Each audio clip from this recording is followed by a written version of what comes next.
Assalamualaikum warahmatullahi wabarakatuh. Kami kelompok 3 yang beranggotakan yang pertama Adelia Wardana, yang kedua Eliza Fitri, yang ketiga Kismira Hidayati, yang keempat Niki Viola Agata, yang kelima Rahidatul Aish, yang keenam Salwa Atikah Ramasanti, yang ketujuh Taskia Gina Adisti, yang kedelapan Julius Mubarak. Di sini kami akan menjelaskan tentang obat-obat terkait sistem kardiovaskular. Submateri yang ada pada obat-obat terkait sistem kardiovaskular tersebut yaitu yang pertama ada penggolongan obat, mekanisme kerja, indikasi, efek samping, kontraindikasi, dan dosis. Submaterinya ini terdiri dari obat antikoagulan, obat antiplatelet, obat anti hiperlipidemia. Nah, apakah sistem kardiovaskular itu? Sistem kardiovaskular merupakan bagian dari sistem sirkulator. Sistem kardiovaskular tersusun oleh komponen-komponen jantung atau core, arteri, kapiler, dan vena. Sistem kardiovaskular sering disebut sistem vaskular darah. Sistem vaskular darah ini berfungsi untuk menyebarkan oksigen, nutrisi, antibodi, dan hormon ke seluruh jaringan tubuh, serta mengekskresikan karbon dioksida dan limbah metabolit lain melalui organ ekskresi. Saya akan melanjutkan presentasi dari teman saya sebelumnya terkait obat-obat sistem kardiovaskular. Obat yang pertama yaitu obat antikoagulan. Nah, sebelumnya kita harus mengetahui apa sih obat antikoagulan tersebut. Jadi, obat antikoagulan sering disebut sebagai obat pengencer darah. Namun, sebenarnya sebutan ini kurang tepat karena obat antikoagulan tidak mengencerkan darah, tetapi memperpanjang waktu darah untuk membeku.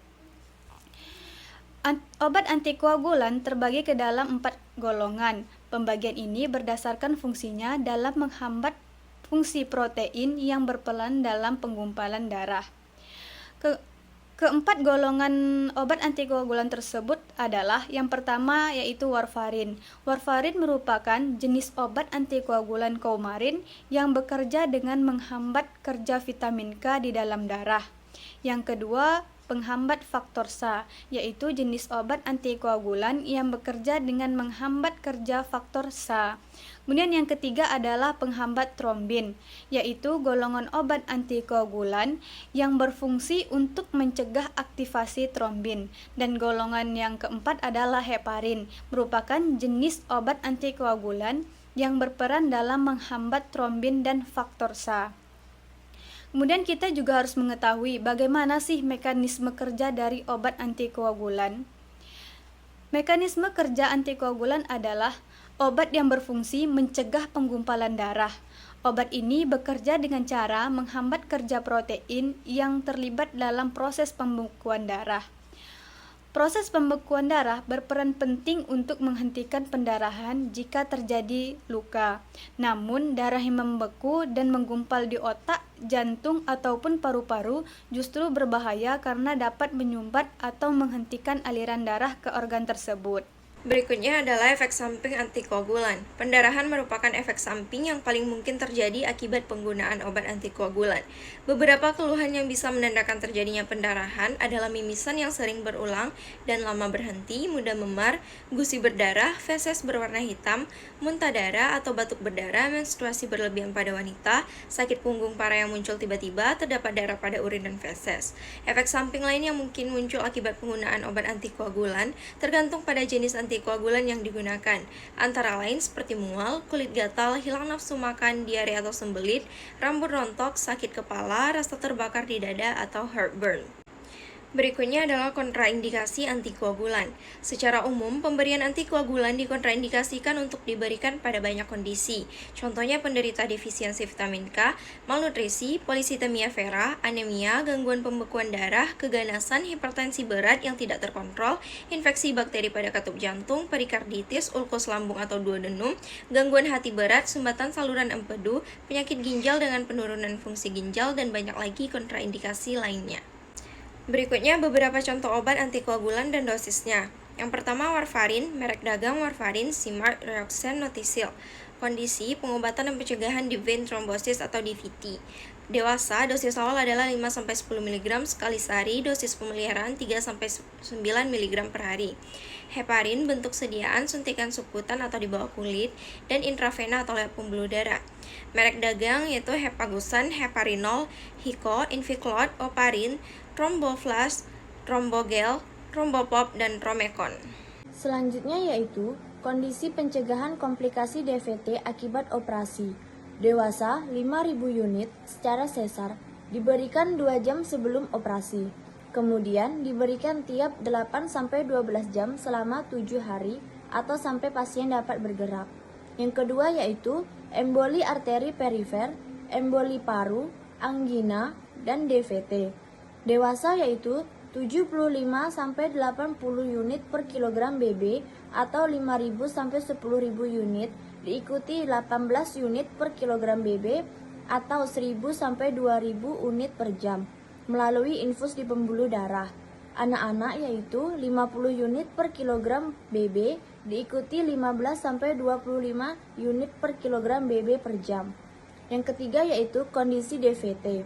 Dewasa 15.000 sampai 20.000 unit secara sesar tiap 12 jam atau 8.000 sampai 10.000 untuk tiap 8 jam. Anak-anak yaitu 250 unit per kilogram BB 2 kali sehari. Yang kedua yaitu obat antiplatelet. Obat antiplatelet adalah obat yang dapat menghambat agregasi trombosit sehingga menyebabkan terhambatnya pembentukan trombus yang terutama sering ditemukan pada sistem arteri yang bekerja mencegah pelekatan atau adesi platelet dengan dinding pembuluh darah yang cedera atau dengan platelet lainnya, yang merupakan langkah awal terbentuknya trombus.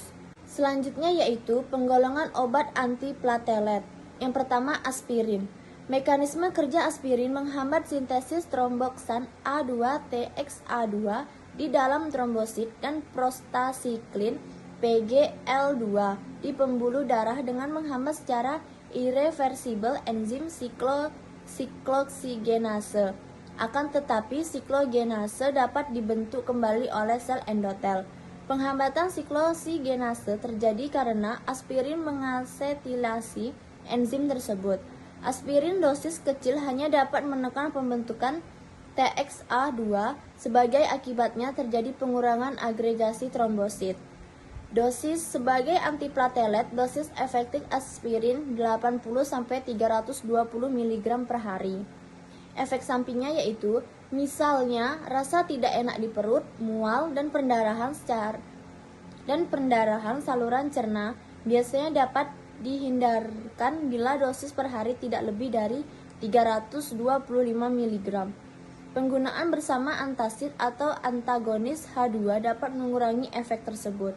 Obat ini dapat mengganggu hemostatis pada tindakan operasi dan bila diberikan bersama heparin atau antikoagulan oral dapat meningkatkan resiko pendarahan.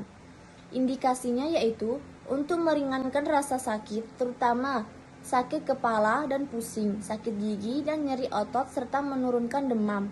Kontraindikasinya yaitu penderita tukak lambung dan peka terhadap derivat asam salisilat, penderita asma dan alergi, penderita yang pernah atau sering mengalami pendarahan bawah kulit, penderita yang sedang terapi dengan antikoagulan, penderita hemofilia dan trombositopenia.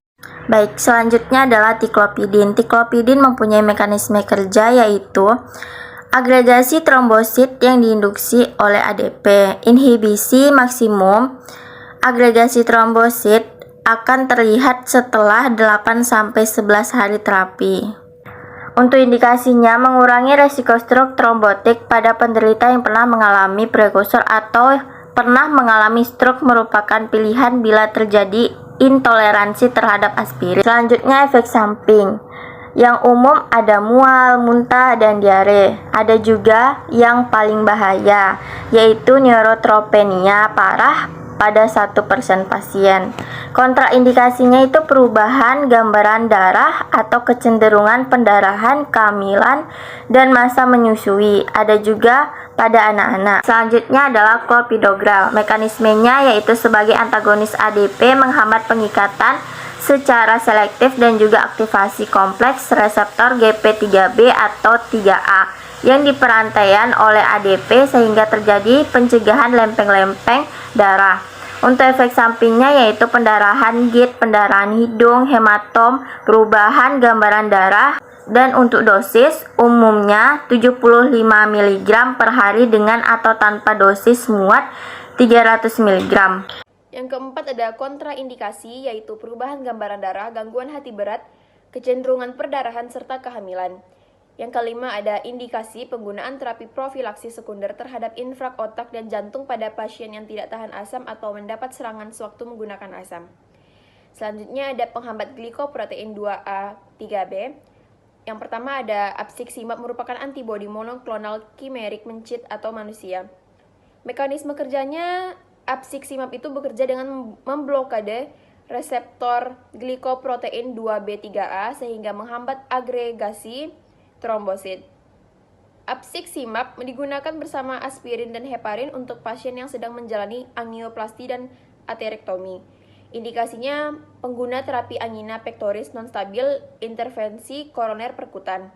Efek sampingnya yaitu perdarahan, nyeri punggung, hipotensi, mual dan muntah, nyeri dada, nyeri kepala, bradikardi, demam, pembentukan antibodi anti-semer manusia. Kontraindikasinya ialah perdarahan aktif, operasi besar atau traumata dalam 2 bulan terakhir, malformasi pembuluh darah, kecenderungan perdarahan, hipertensi malignan, trombositopenia, gangguan hati berat, komplikasi, serta komplikasi cerebrovaskular dalam 2 tahun terakhir.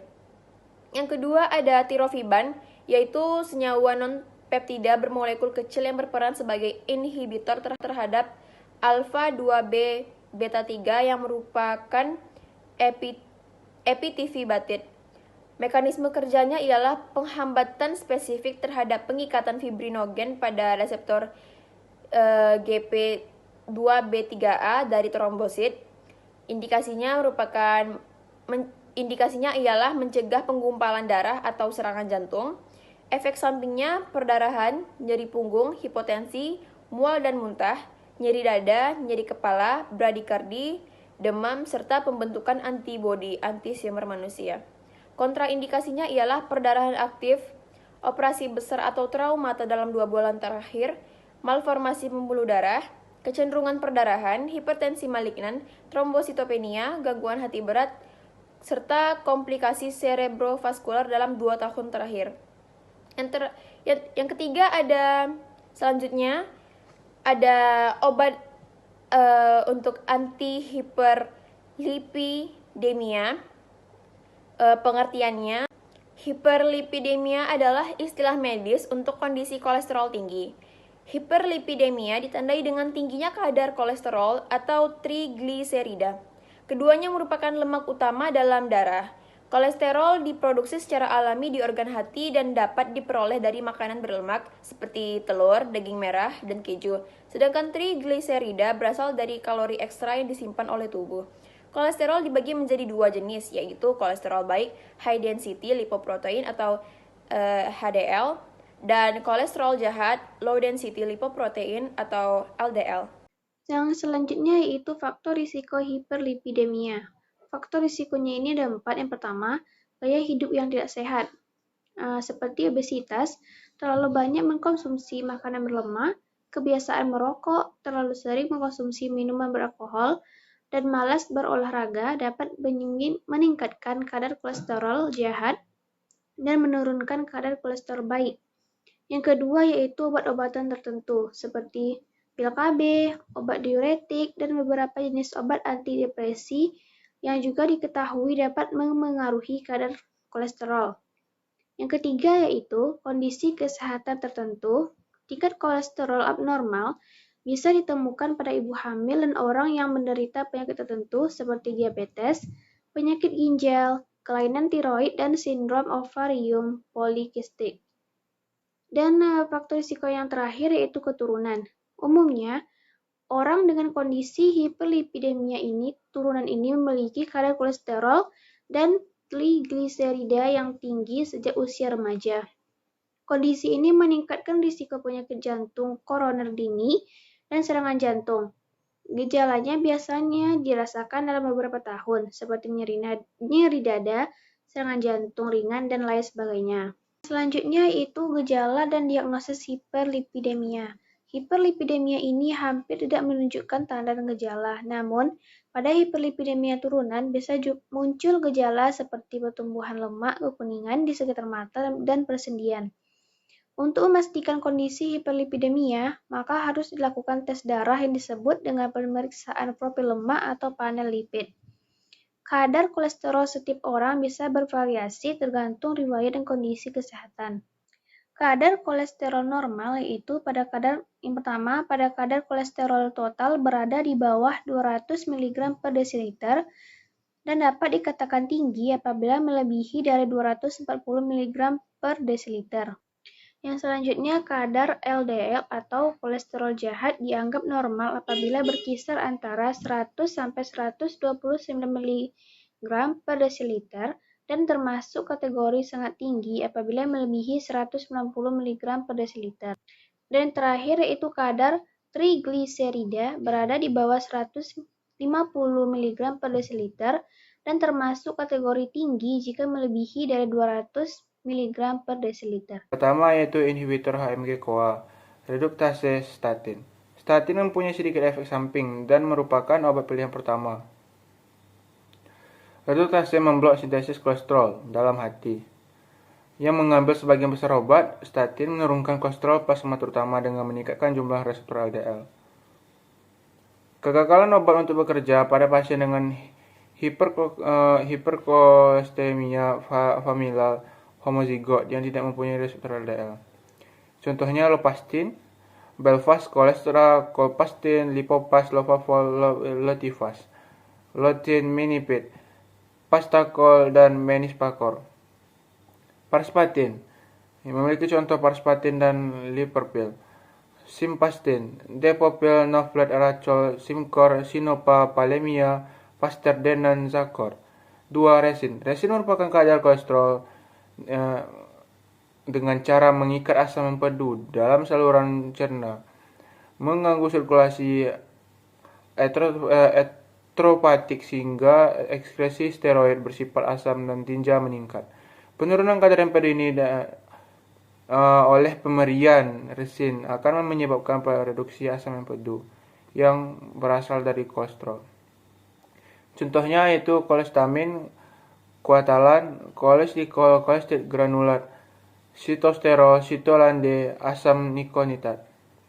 Fibrat. Fibrat merupakan obat yang pertama pada pasien dengan kadar triglisida plasma yang sangat tinggi yang berisiko mengalami pankreatitis.